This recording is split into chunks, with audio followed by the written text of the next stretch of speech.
ಶಾಸಕರು ಇನ್ಸೂರೆನ್ಸ್ ರೈತರಿಗೆ ಬಹಳ ಫ್ರಾಡ್ ಆಗ್ತಾ ಇದೆ ಅಂತ ತಿಳಿಸಿದ್ದಾರೆ. ಅದನ್ನು ನಾನು ಬೆಂಗಳೂರಿನಲ್ಲಿ ಒಂದು ಸಪ್ರೇಟ್ ಆಗಿ ಮೀಟಿಂಗ್ ಮಾಡಿ, ಗುಲ್ಬರ್ಗ ಕಡೆ ಒಂದು ಮಾಹಿತಿ ನನಗೆ ಬಂದಿದೆ. ಇಲ್ಲೂ ಕೂಡ ನಾನು ನೆಕ್ಸ್ಟ್ ಬೆಂಗಳೂರಿನಲ್ಲಿ ಇನ್ಸೂರೆನ್ಸ್ ಬಗ್ಗೆ ರೈತರಿಗೆ ಎಷ್ಟು ಹಣ ಕಟ್ತಾ ಇದ್ದಾರೆ, ಏನು ಅವ್ರಿಗೆ ಸಿಗ್ತಾ ಇದೆಯಾ ಇಲ್ಲ, ಏನು ಇರ್ತಾ ದಲ್ಲಾಳಿಗಳ ದಂಧೆ ನಡೀತಾ ಇದೆ ಕೂಡ ನನ್ನ ಗಮನಕ್ಕೆ ಕೆಲವು ಶಾಸಕರೆಲ್ಲ ತಿಳಿಸಿದ್ದಾರೆ. ಅದ್ರ ಬಗ್ಗೆ ಕೂಡ ನಾನು ಬೆಂಗಳೂರಿನಲ್ಲಿ ಪ್ರತ್ಯೇಕ ಸಭೆ ಮಾಡ್ತೀನಿ. ಬಹಳ ಜನ ಶಾಸಕರು ಮೋಡ ಬಿತ್ತನೆ ಆಗಬೇಕು ಅಂತ ಹೇಳಿ ಮನವಿ ಮಾಡಿದ್ದಾರೆ. ಸುಮಾರು 10ಕ್ಕೂ ಹೆಚ್ಚು ಜನ ಶಾಸಕರು ನಾವೊಂದು ಪ್ರಯೋಗ ಮಾಡಬೇಕು, ಹಿಂದೆ ಆಗಿತ್ತು. ಮೊನ್ನೆ ಏನೋ ಶಾಸಕರೆಲ್ಲ ಸೇರಿ ಅವರು ಹಣ ಹಾಕೊಂಡು ಪ್ರಯತ್ನ ಮಾಡಿದ್ದಾರೆ. ಸೊ ಅದು ಕೆಲವು ಯಶಸ್ವಿ ಆಗಿದೆ ಅಂತ ತಿಳಿಸಿದ್ದಾರೆ. ನಾನು ಅದ್ರ ಬಗ್ಗೆ ರಿಪೋರ್ಟ್ ತರಿಸ್ಕೊಳ್ತೇನೆ. ಬೆಂಗಳೂರಿನಲ್ಲಿ ಒಂದು ಸಪ್ರೇಟ್ ಮೀಟಿಂಗ್ ಮಾಡ್ತೇನೆ.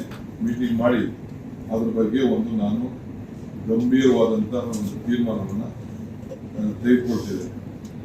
ಇದರಲ್ಲೇ ನಮ್ಮ ಭೂ ದಾಖಲೆಗಳು, ನಮ್ಮ ರೆವಿನ್ಯೂ ಮಿನಿಸ್ಟರ್ ಅವರು ಒಂದು ವಿಶೇಷವಾದ ಹಿಂದೆ ಕೃಷ್ಣ ಬೈರೇಗೌಡರು ಅದನ್ನು ನಡೆಸ್ತಾ ಇದ್ರು. ಇದು ನಮ್ಮ ಸರ್ಕಾರಕ್ಕೆ ಬಹಳ ಪ್ರಿಯವಾದಂಥ ಪ್ರಾಜೆಕ್ಟ್. ಇಡೀ ದೇಶದಲ್ಲೇ ಮೊದಲನೇ ಬಾರಿಗೆ ಎಲ್ಲರ ಬದುಕಿನಲ್ಲಿ ಅವರ ಆಸ್ತಿಗಳಿಗೆ ದಾಖಲೆಗಳನ್ನು ಅವರ ಫೋಟೋ ಸಮೇತ GS ಮಾಡಿ ಅವರ ಮಾಲೀಕತ್ವದಲ್ಲಿರುವಂತಹ ಆಸ್ತಿಗಳಿಗೂ ಫೋಟೋ ತೆಗೆಸಿ ಅವ್ರಿಗೊಂದು ಸಪ್ರೇಟ್ ಆಗಿ ಒಂದು ಆಸ್ತಿ ದಾಖಲೆಯನ್ನು ಒದಗಿಸಿಕೊಳ್ಳುವಂಥ ವಿಚಾರ. ಭೂಮಿ ಗ್ಯಾರಂಟಿ ಅದನ್ನು ಕೂಡ ಇಡೀ ರಾಜ್ಯದ ಎಲ್ಲ ನಾಗರಿಕರಿಗೆ ರೆವಿನ್ಯೂ ಲಿಂಕ್ ಮತ್ತು ನಮ್ಮ ಖಾತಾ ಇದಲ್ಲೇ ಈಗಾಗಲೇ ನಾನು ಘೋಷಣೆ ಮಾಡಿದಂತೆ ಎಲ್ಲರಿಗೂ ಕೂಡ ಯಾರು ಆಕ್ಯುಪೆನ್ಸಿ ಸರ್ಟಿಫಿಕೇಟ್ ಇಲ್ಲ, ಕನ್ವೆನ್ಷನಲ್ ಸರ್ಟಿಫಿಕೇಟ್ ಇಲ್ಲ, ವಿದ್ಯುತ್ ಶಕ್ತಿ ಇಲ್ಲ, ನೀರು ಕೊಡಬೇಕು ಅನ್ನೋ ದೃಷ್ಟಿಯಿಂದ 60-40ವರೆಗೂ 20% ಪ್ಲಸ್ಸು ಮೈನಸ್ಸು ಎಲ್ಲರೂ ಕೂಡ ಅವ್ರಿಗೆ ಅರ್ಜಿಯನ್ನು 15ನೇ ತಾರೀಕುವರೆಗೂ ಎಕ್ಸ್ಟೆಂಡ್ ಮಾಡಿದ್ದೀನಿ. ಅವರು ಫೋಟೋ ಸಮೇತ ಕೊಡಬೇಕು, ದಾಖಲೆಗಳನ್ನು ಕೊಡಬೇಕು. ಕ್ರಮಬದ್ಧವಾಗಿ ಹೋಗಿ ಕೆಲವರೆಲ್ಲರೂ ಕೂಡ 60-40ವರೆಗೂ ರೆಸಿಡೆನ್ಷಿಯಲ್ಗೆ ಅವಕಾಶವನ್ನು ಕೊಡಬೇಕು ಅಂತ ಈಗಾಗಲೇ ತೀರ್ಮಾನ ಮಾಡಿದ್ದೇವೆ. ಇದನ್ನು ಕೂಡ ನಾನು ಕಟ್ಟುನಿಟ್ಟಿನಿಂದ ನಮ್ಮೆಲ್ಲ ಅಧಿಕಾರಿಗಳಿಗೆ ನಾವು ತಿಳಿಸಿದ್ದೇವೆ.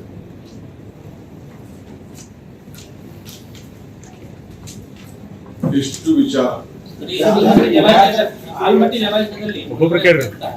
ಅನೇಕ ರೈತರಿಗೆ ಸರ್ಕಾರ ಈವರೆಗೆ ರೊಕ್ಕ ದುಡ್ಡು ಕೊಟ್ಟಿಲ್ಲ. ಕಳೆದ 30 ವರ್ಷದಿಂದ ಆಲಮಟ್ಟಿ ಜಲಾಶಯ ಹಿಂದಿನಿಂದ ನಿರಾಶ್ರಿತರು ದುಡ್ಡಿದ್ರು ರೈತರು.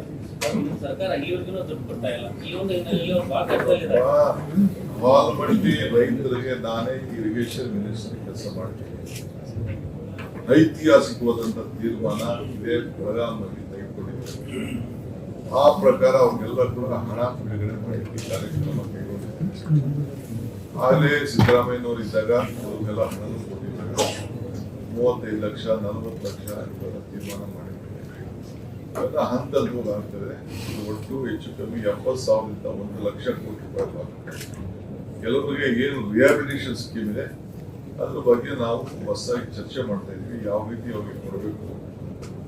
ಯಾಕೆಂದ್ರೆ ಕೆಲವರೆಲ್ಲ ಕೋರ್ಟ್ ಹೋಗಿ ಅಲ್ಲಿ 10 ಕೋಟಿ 12 ಕೋಟಿ ರೂಪಾಯಿ ಆರ್ಡರ್ ಮಾಡಿಸ್ಕೊಂಡು ಬಂದಿದ್ರು.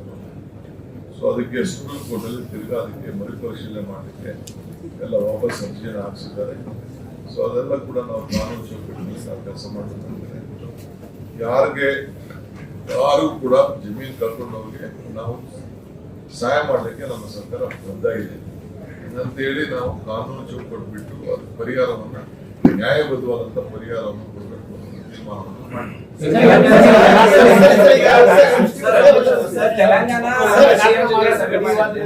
ವಿಚಾರವಾಗಿಯೂ ಕೂಡ ಕರ್ನಾಟಕ, ಗೋವಾ ಮತ್ತು ಮಹಾರಾಷ್ಟ್ರ 5 ಬಾರಿ ನಾನು ನಮ್ಮ ಕೇಂದ್ರ ಸಚಿವರಾದಂಥ ಪ್ರಹ್ಲಾದ್ ಜೋಶಿ ಮೀಟಿಂಗ್ ಮಾಡಿದ್ದೀನಿ. 5 ಬಾರಿ ನಮ್ಮ ಫಾರೆಸ್ಟ್ ಮಿನಿಸ್ಟರ್ ಮೀಟಿಂಗ್ ಮಾಡಿದ್ದೀನಿ. ಅವ್ರು ಇನ್ನೊಂದರೆ ಅಲ್ಲಾಡಿಸ್ತಾ ಇದ್ದಾರೆ, ಉತ್ತರ ಕೊಟ್ಟಿಲ್ಲ.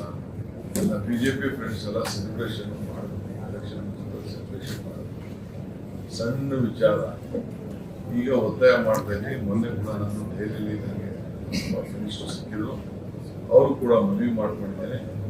ನೋಡೋಣ, ನನ್ನ ಪ್ರಯತ್ನ ಸತತ ಗೊತ್ತಿದೆ ನನಗೆ. ಅದಕ್ಕೆ ನಾವು ಅದಿರ್ಬೋದು, ಕಾವೇರಿ ನಾವು ಅದ್ರ ಬಗ್ಗೆ ಖಂಡಿತ ನಮ್ಮ ಪ್ರಯಾರಿಟಿ ರೈತರ ಬದುಕು. ರೈತರು ಮಳೆ ಅಪಾಯದಿಂದ ಸಂಕಷ್ಟದಲ್ಲಿ ಸರ್ಕಾರ ಸರ್ ಅವ್ರಿಗೆ ಏನಾರ ನೀರಿನ ವಿಷಯದಲ್ಲಿ ತೆಲಂಗಾಣ ಮತ್ತು ಹೈದರಾಬಾದ್ ಎರಡು ರಾಜ್ಯಗಳನ್ನು ವಿಚಾರ ತಗೊಂಡಿದ್ವಿ. ಅದೇ ರೀತಿಯಲ್ಲಿ ಗೋವಾ ಮತ್ತು ಇದು ಮಹಾರಾಷ್ಟ್ರ ವಿಚಾರ ಮತ್ತು ಬಸಾಬಂಡಿ ವಿಚಾರ ಖಂಡಿತ ಆ ಪ್ರಯತ್ನ ಕೂಡ ನಮ್ಮ ಮಹಾರಾಷ್ಟ್ರ ಸರ್ಕಾರವು ಮೀಟಿಂಗ್ ಮಾಡಿ ಸಭೆ ಮಾಡಿದ್ದಾರೆ ಸರ್. ಶರದ್ ಪವಾರ್ ನಾನು ಬರ್ಬೇಕಾದ್ರೆ ನಾನು MP ಪಾಟೀಲ್ HK ಪಾಟೀಲ್ ಅದೇ ವಿಚಾರ ಪ್ರಸ್ತಾವನೆ ಮಾಡ್ಕೊಂಡು ಚರ್ಚೆ ಮಾಡಿಕೊಂಡು ರಿಪೋರ್ಟ್ಸ್ ಎಲ್ಲ ನಾವು ನೋಡಿದ್ದೇವೆ. ಇಲ್ಲೂ ಕೂಡ ಕೆಲವು ರೈತರು ಸಹ ಇವರು ನಮ್ಮ ಕನ್ನಡ ಸಂಘಟನೆಗಳು ಬಂದು ನನ್ನ ಭೇಟಿ ಮಾಡಿದ್ದಾರೆ. ಅವರು ಅಹವಾಲನ್ನು ಕೊಟ್ಟಿದ್ದಾರೆ. ಅದು ಸಾರಾಂಶ ನೋಡ್ತೀವಿ. ಕರ್ನಾಟಕ ರಾಜ್ಯದ ಗಡಿ ಹಿತಕ್ಕೆ ಏನೆಲ್ಲ ಬೇಕು ನಾವೆಲ್ಲದಕ್ಕೂ ಕೂಡ ಬದ್ಧ ಇದ್ದೇವೆ.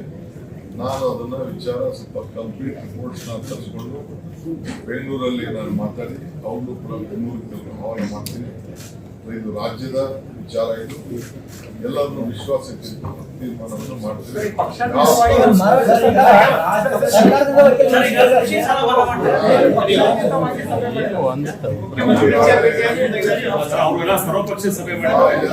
ಜನ ವರದಿ ಬಂದಿದೆ.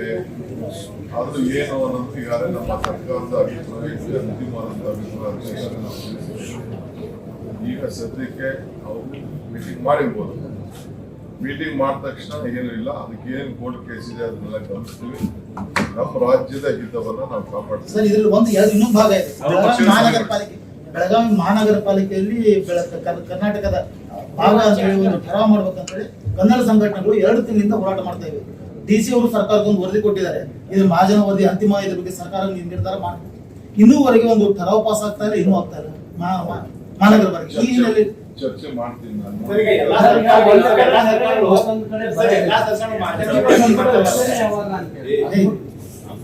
ಕ್ಲಿಯರ್ ಮುಗಿಲ್ಲ. ರೈತರದ್ದು ಕೃಷಿ ಸಾಲ ಮನ್ನಾ ಮಾಡ್ತಿದ್ರು. ಕೃಷಿ ಸಾಲ ಮನ್ನಾ ಈಗ ಉತ್ತರ ಕರ್ನಾಟಕದ ಜನ ನಿಮ್ಮ ಬಗ್ಗೆ ಬಹಳ ನಿರೀಕ್ಷೆ ಇಟ್ಕೊಂಡಿದ್ದಾರೆ. ನೀವು ಸಾಕ್ಷಿ ಗುಡ್ಡೆ ಬಗ್ಗೆ ಬಹಳ ಮಾತಾಡ್ತೀವಿ, ಬಟ್ ಉತ್ತರ ಕರ್ನಾಟಕದ ಜನ ನಿಮ್ಮ ಏನ್ ಸಾಕ್ಷಿ ಗುಡ್ಡೆ ಮಾಡ್ತೀರಿ ಅಂತ ನಿರೀಕ್ಷೆ ಬಂದು ಹೇಳಿ ಈ ತೀರ್ಮಾನ ತೆಗೆದುಕೊಂಡ್ರೆ ಅವ್ರು ಸಾಕ್ಷಿ ಗುಡ್ಡೆ ಅಂತ ಕೈಗಾರಿಕೆಗಳು ಬರ್ಬೇಕಂತ ಹೇಳಿ ಬಹಳ ದಿವಸದಿಂದ ಆಸೆ ಇದೆ ಸರ್. ದೇವರಾಜ ಅರಸರು ಇದ್ದಾಗ ಇಂಡಾಲ್ಕೋ ಕೊಟ್ಟಿದ್ರು. ಆಮೇಲೆ ಬಿಯಾಂಡ್ ಬೆಂಗಳೂರು ಅಂದ್ರು ಅದು ತುಮಕೂರು ಘಾಟಿ ಕಡೆ ಬರ್ತಾನೆ ಇಲ್ಲ. ಇಲ್ಲಿ ಅಟ್ರಾಕ್ಟಿವ್ ಪಾಲಿಸಿ ಆಗ್ಬೇಕು. ಗಡಿ ಭಾಗದಲ್ಲಿ ಕೂಡ ಕೈಗಾರಿಕೆ ಈಗ ಒಂದು ಹೊಸ ಪಾಲಿಸಿಯನ್ನ ಮುಖ್ಯಮಂತ್ರಿಗಳು ಹೇಳಿದಾರ. 100 days ಪ್ರೋಗ್ರಾಮ್ ನಲ್ಲಿ ಇಂಡಸ್ಟ್ರಿಯಲಿ ಬ್ಯಾಕ್ವರ್ಡ್ ಡಿಸ್ಟ್ರಿಕ್ಟ್ಸ್ ಅಂತ ಹೇಳಿ ಮುಖ್ಯಮಂತ್ರಿಗಳು ಈಗ ಅನೌನ್ಸ್ ಮಾಡ್ತಾ ಇದ್ದಾರೆ.